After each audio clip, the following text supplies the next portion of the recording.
आइए समझते हैं डायरेक्ट एक्शन डे क्या था, किस कॉन्टेक्स्ट में हुआ था और इसका कॉन्सिक्वेंस क्या हुआ था। सबसे पहले ये समझ जाइए कि ये स्टार्टिंग हम करते हैं 1945 से। 1945 के अंदर हुआ क्या था कि जो ब्रिटिश थे उनके द्वितीय विश्व युद्ध में भयंकर हार हुई थी।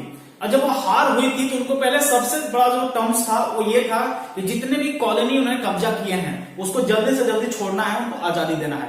उसी सिद्धांत पे और ब्रिटिश वालों ने एक भारतीय नेताओं के साथ मीटिंग किया था। वो मीटिंग हुई कब थी? 1945 मतलब विश्व युद्ध खत्म होने के बाद हुआ था। उस मीटिंग में भारतीय नेताओं ने नेगोशिएट किया था और आजादी की जो अपनी बात थी उनसे मनवा लिया था। अब वो आजादी आनी थी तो वो ट्रांसफर ऑफ पावर होना था। अब ट्रांसफर ऑफ पावर ऐसे नहीं हो जाता है कि किसी को हम ट्रांसफर दे दिए किसी को भी दे दिए, मतलब किसी को नहीं दे सकता है ना, उसके लिए एक लीगल प्रोसेस होता है, लीगलाइज प्रोसेस होता है। वो कंफ्यूज थे कि किसको दे, कांग्रेस को दे कि मुस्लिम लीग को दे। तो इसलिए वो चाहते थे कि ये चीज एक बहुत सिस्टमैटिक वे में हो। तो वो क्या किए, 19 सितंबर 1945 को उन्होंने एक अनाउंसमेंट कर दिया। वो क्या अनाउंसमेंट था कि भारत में इलेक्शन होगा प्रोविंस और सेंट्रल लेजिस्लेचर के लिए। अब प्रोविंस और सेंट्रल लेजिस्लेचर का मतलब होता क्या है कि मतलब राज्य के लिए और केंद्र के लिए दोनों को एक साथ चुनाव होने थे।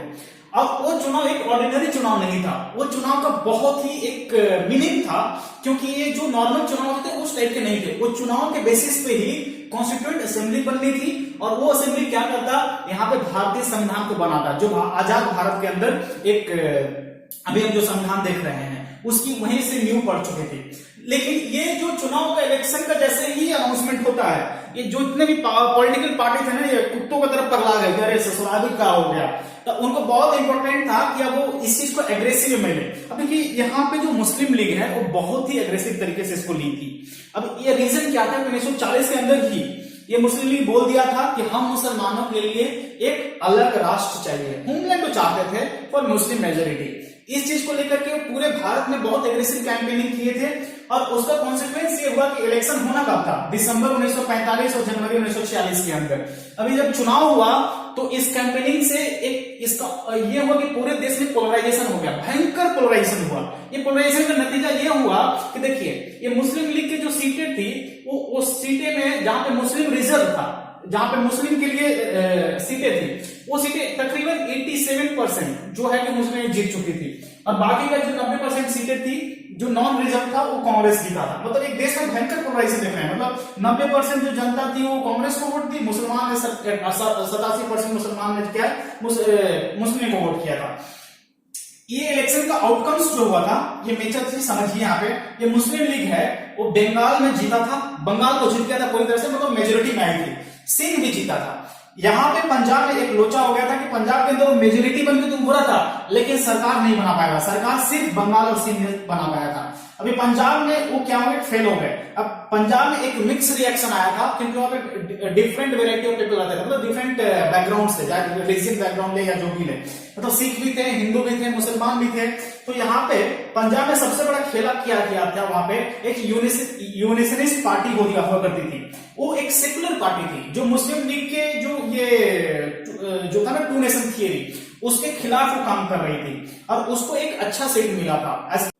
ठीक है, इसको बढ़िया से समझते हैं कि यहाँ पे हुआ क्या था कि पंजाब के अंदर कांग्रेस को मेजोरिटी नहीं मिली थी, मुस्लिम लीग को भी नहीं मिली थी। तो हुआ क्या था कि वहां पे जो लोकल था, शिरोमणि अकाली दल और यूनिसनिस्ट और कांग्रेस, ये तीनों मिलकर के कोalition सरकार बनाई थी। यहाँ पे याद रखिएगा कि पंजाब में मुस्लिम लीग को मेजोरिटी मिली थी पर सरकार नहीं बना पाया था। सरकार किसकी बनी थी वहां पे, कांग्रेस एंड कोalition। तो ये बहुत इंपॉर्टेंट था, मतलब मुस्लिम लीग सिर्फ और सिर्फ बंगाल और सिंध के अंदर था। एक यहाँ पे सबसे बड़ा खेला हुआ था कि जो NWFP देख रहा है, नॉर्थ वेस्टर्न फ्रंटियर प्रोविंसेस, जो आज का खैबर पख्तूनख्वा पाकिस्तान था, वहां पे मुस्लिम लीग की हार हुई थी। बहुत इंपॉर्टेंट चीज को समझिए कि पाकिस्तान के अंदर जो आप प्रेजेंट पाकिस्तान देखते हैं वहां पे मुस्लिम लीग की हार हुई थी, मतलब वहां की जनता नहीं चाहती थी कि ये देश की बंटवारा हो। तो ये बहुत इंपॉर्टेंट है। यहाँ पे कांग्रेस से सरकार आई थी। इसका रीजन ये था कि यहाँ पे एक नेता हुआ करते थे, उनका नाम था खान अब्दुल गफ्फार खान। उनको हम फ्रंटियर गांधी के नाम से भी जानते थे। गांधी के बहुत घनिष्ठ मित्र थे, कांग्रेस के लिए काम करते थे और ये बहुत सेकुलर थे। वो चाहते थे कि भारत का बंटवारा ना हो, हम मिलजुल करके रहें। इसलिए यहाँ पे जो मुस्लिम लीग की हार हुई, कांग्रेस की जीत हुई, कांग्रेस की सरकार बनी। और बाकी भारत के क्षेत्र में जो कि ब्रिटिश इंडिया था उसमें कांग्रेस विजयी हुई थी। अभी इलेक्शन क्यों इंपॉर्टेंट था, क्योंकि इसके बेसिस पे आगे आगे पार्टीशन हुए या डायरेक्ट एक्शन के नतीजे आए थे। देखिए ये इलेक्शन के बाद बंगाल में पूरी तरह कब्जा हो चुका था मुस्लिम लीग का, सिंध में भी कब्जा हो चुका था, और पंजाब में जो है कि वहां मेजोरिटी बन के उभरा, लेकिन सरकार नहीं बनाया ना, तो जिनों पगला गया था, इतना पगला गया वो, मतलब सोच रहा था कि सलाम ससुरा एकदम जो है कि एकदम नियर टू बाराती लेकर पहुंच गए थे, लेकिन बीच में जो है कि धोखा हो गया हमसे। तो इस बात को समझिए कि ये चीज को पचा नहीं पाया, और बाद में इसको कैसे लफड़ा करता है वो चीज को हम बताएंगे।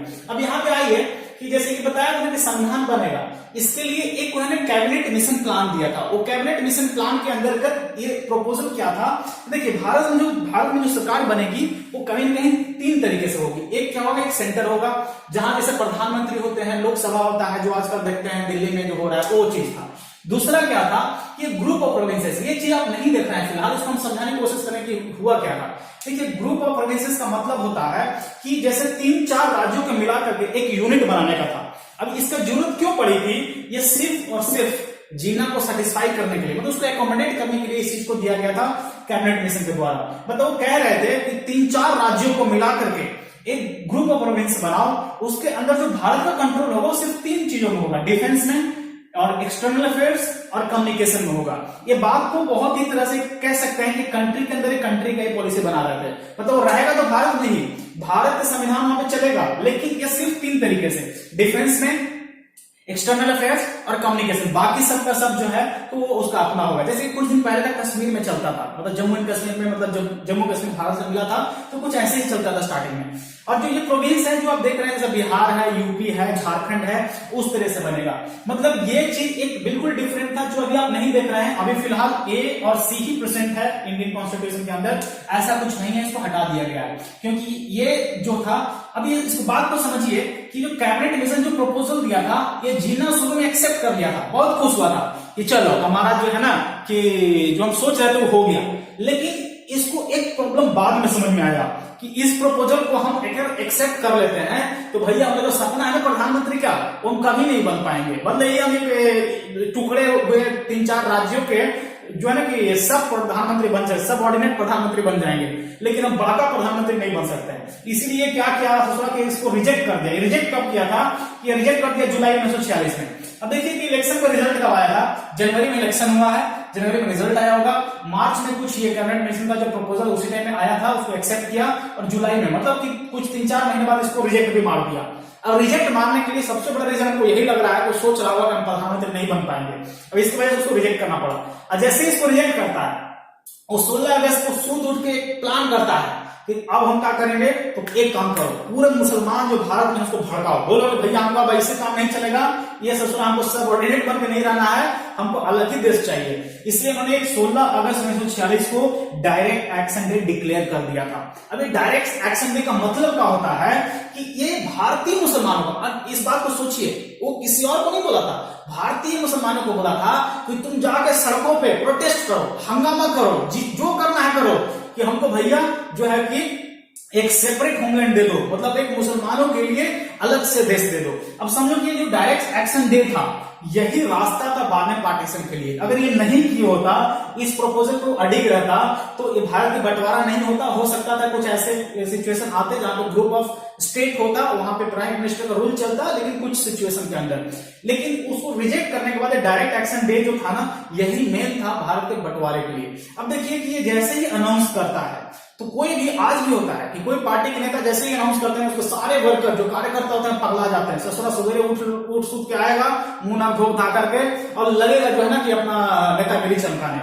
वैसे ही कुछ उस दिन भी हुआ था कि 16 अगस्त को 6 बजे 7 बजे सुबह ही कलकत्ता के गलियों में जैसे ही व्यापारी लोग, जैसे ही मतलब नॉर्मल लोग जो अपना अपना दुकानें खोलने गए थे, तो वहां पे क्या हुआ होगा कि जैसे ही दुकान खुलता है ना, ये अपना नेतागिरी चमकाने के चक्कर में शटर गिरा नहीं खोलना है, आज कोई काम नहीं होगा। तो हो सकता है इस सिचुएशन में आपस में लोग भिड़ गए होंगे, क्योंकि अगर हमारा कोई दुकान बंद कराएगा तो हम जरूर उसको बोलेंगे हम बंद करने वाले नहीं है। तो जैसे ही इन्होंने रिफ्यूज किया होगा ना, तो वो उसके बाद हुआ क्या कि उन्हें वायलेंस चालू हो गई, कि मतलब रिटेलिएशन हो सकता है हुआ होगा। तो इसकी वजह से कलकत्ता एक भयंकर राइट के चपेट में हो जाती है। देखिए सुबह ये छोटा छोटा चीज हुआ था।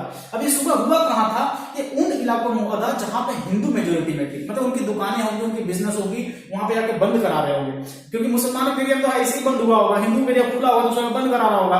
अब जैसे ही बंद कराना चालू किया, वहां पे दंगा चालू हो गई। जैसे ही दंगा जो है ना, दिन के 10 बजते हैं, 11 बजते हैं, 12 बजते हैं, पूरे कलकत्ता में फैल जाता है। और सबसे इसका जो वर्स्ट पार्ट था कि दंगा कंट्रोल नहीं हो रहा था। कंट्रोल होने का कारण नहीं होने का कारण क्या था, इस बात को समझा जाए कि जहां पे सरकार थी मुस्लिम लीग की, ये सरकार बनने के बाद ये पूरे कोलकाता को कब्जा कर लिया था। अब कब्जा कैसे करते हैं, पुलिस स्टेशन, जो जितने भी सरकारी तंत्र होते हैं, मशीनरी होते हैं, उन जगहों पे अपने लोगों को बैठा दिया था। मतलब कंट्रोल रूम पे पूरा जो सरकार के कनेक्शन ही खत्म कर दिया था। ये कह रहे थे जो हो रहा है होने दो, ऐसे ही आजादी आएगा, ऐसे ही हमको पाकिस्तान मिलेगा। तो ये लेकर के कहीं कहीं कोलकाता के अंदर जो है ना कि 50,000 लोग मर गए थे, मार दिए गए थे। 50,000 लोग मार दिए गए। करीबन कितने लोग वहां पे घायल हो गए थे, वहां से प्लान चालू हो गया, लोग छोटे छोटे वहां से भागने लगे, अलग अलग भारत के हिस्से में गए। और ये कोलकाता में जैसे ही हुआ तो कोलकाता तक सीमित नहीं रहा, उसको जो है रिएक्शन चालू हो गया पूरे भारत में, और पूरा भारत जो है कहीं ना कहीं इस दंगे के चपेट में आ गया। देखिए अब जैसे ही कोलकाता में ये चीज होता है तो ये बात समझिए कि ऐसा लोग क्यों बेकाबू थे, ऐसे क्यों पागलों की तरह जो है ना कि देखिए जब भी कोई दंगा होता है तो वहां पे जो लोग दंगा करते हैं उनको ज्यादा नुकसान नहीं होता है, नुकसान आम पब्लिक को होता है जो उस चीज को अवेयर नहीं रहती है, मेंटली प्रिपेयर नहीं रहती है। तो ये जो जितने भी मरने वाले होंगे ना, ये सारे के सारे कहीं ना कहीं हमको लग रहा है कि मुस्लिम लीग वाले तो नहीं होंगे। देखिए ये लोग पगलाए इसलिए थे कि जिन्होंने एक स्टेटमेंट दिया था, बहुत इंपॉर्टेंट स्टेटमेंट था कि डिवाइड इंडिया और डिस्ट्रॉय इंडिया, मतलब भारत को बांटो नहीं तो भारत को बर्बाद करो, ये बात को समझिए। तो वो जब बंटवारा नहीं हो रहा था तो ये लोग बर्बाद करने के लिए आए थे, इसलिए दंगा कर रहे थे, लोगों को मार रहे थे, दुकानों को जला रहे थे, लूट रहे थे, जितने भी मतलब जो है कि एंटी सोशल एलिमेंट जो अनकॉन्स्टिट्यूशनल एक्टिविटी कर सकता है वो सारे हो रहा था। ये दंगा के बाद सीधा का सीधा देखिए कि नोआखली फैल गया। नोआखली है कहां, अभी ये बांग्लादेश में पड़ता है, ये बांग्लादेश में पड़ता है, कहीं कहीं चटगांव के पास है नोआखली। अब ये नोआखली के अंदर ये जो दंगा नहीं था, ये एक वेल प्लान्ड किलिंग था।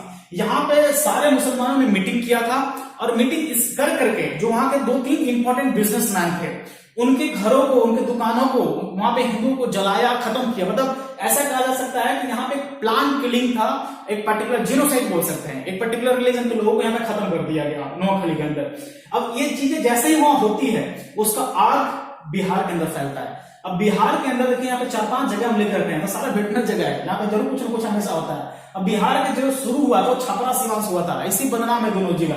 इसके बाद पटना में हुआ, मुंगेर में हुआ, भागलपुर में बाद में भी दंगे हुए हैं, आजाद भारत में भी हुए हैं। मतलब ये समझिए कि सारे जगह वहां पे हैं जहां पे मतलब ये कंसेस पॉपुलेशन दोनों का है और ये दोनों लोग क्लैश हुआ होगा, यहाँ पे दंगा चालू हो गए थे।